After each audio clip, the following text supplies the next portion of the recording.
నీకు 15,000 నీకు 15,000 నీకు 15,000 నీకు 15,000 అని చెప్పి పిల్లల్ని చూపించి నీకు 15 నీకు 15 నీకు 15 నీకు 15 సంతోషమా అని అడగడము. వాళ్ళ అమ్మని చూపించి నీకు 18,000, వాళ్ళ ఇంట్లో ఇంకా పెద్ద వాళ్ళ ఇంట్లో ఎవరన్నా ఇంకా ఆడవాళ్ళు పక్కన ఉంటే నీకు 18,000. మీ ఎలక్షన్ క్యాంపెయిన్ అంతా మీరు ఇట్టే చేశారు. ఈరోజు ఆ తల్లులందరూ అడుగుతా ఉన్నారు. 2 నెలలు అయిపోయింది మీ ప్రభుత్వం వచ్చి, మా పిల్లలు బడిలకు పోవడం మొదలు పెట్టారు. జగన్ ఉండింటే కనీసం మాకు 15,000 అన్నా వచ్చేది. జగన్ లేకపోయేసరికి ఉన్న 15,000 పోయింది, ఇస్తా ఉన్న 15,000 పోయింది. అమ్మఒడి అని పేరు మార్చి దానికి తల్లికి వందనం అని చెప్పి పేరు పెట్టారు. తల్లికి వందనం అని పేరు పెట్టినారు, ఆ తల్లికి శతకోపం పెడతా ఉన్నారు. ఎందుకంటే చంద్రబాబు నాయుడు కరెక్ట్గా ఎన్నుకున్నారు. ఎందుకంటే 14 సంవత్సరాలు చూసినాం ఆల్రెడీ. 14 సంవత్సరాలు చూసి వర్షాలు అనేటివి ఏంటివి రావు. ఎందుకంటే మీకు తెలుసు, వర్షాలు రాకపోతే మేత ఉండవు, ఏముండవు. మన అసెంబ్లీలో చెప్తున్నాడు చంద్రబాబు నాయుడు. ఏమని చెప్తున్నాడు? సూపర్ 6 చూస్తా అంటే భయపడతాడు.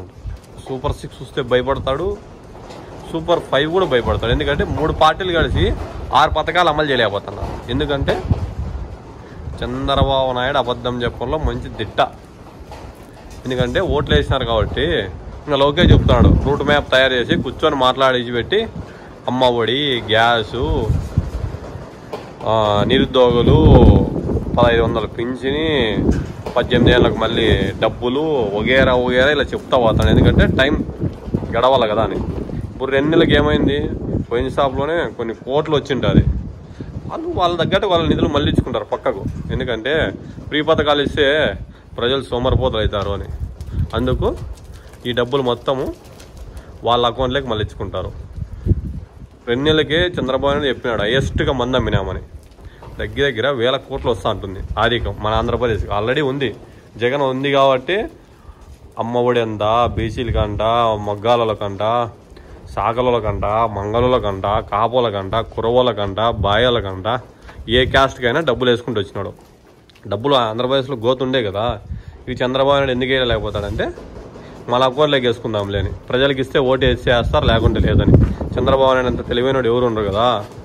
అందుకు ప్రజలు ఓటు వేసేటప్పుడు ఆలోచించి ఓటు వేయాలి. ఎందుకంటే ఓటు బ్యాంకు 5 ఏళ్ళకు ఒకసారి వచ్చేది ఓటు, డైలీ రాదు. అందుకు ఓటు వేసి చాలా బాధపడుతున్నాం మనం. ఎందుకంటే చంద్రబాబు నాయుడు ఆల్రెడీ ఏ పథకాలు లేడు. సంవత్సరం అంటాడు, మళ్ళీ సంవత్సరం పోతే 6 నెలలు, 6 నెలలు పోతే 8 నెలలు.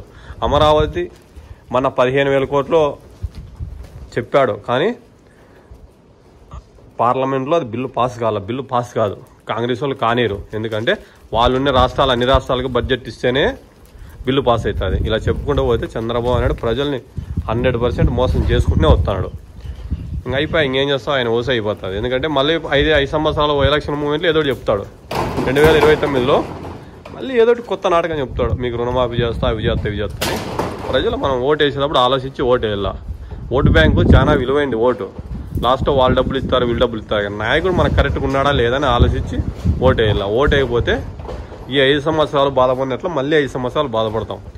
చంద్రబాబు నాయుడు ఎక్కితే వర్షాలు రావు, పంటలు వండవు. ఇంకా ఆల్రెడీ తెలుసు. ఇంకా చెప్పుకుంటూ పోతే చంద్రబాబు నాయుడు చరిత్ర చాలా ఉంది. ఈ సూపర్ 6 నిరూపించలేకపోతున్నాడు 3 పార్టీలు అయినా. మనం ఓటు వేసేటప్పుడు ఆలోచించి ఓటు వేయండి.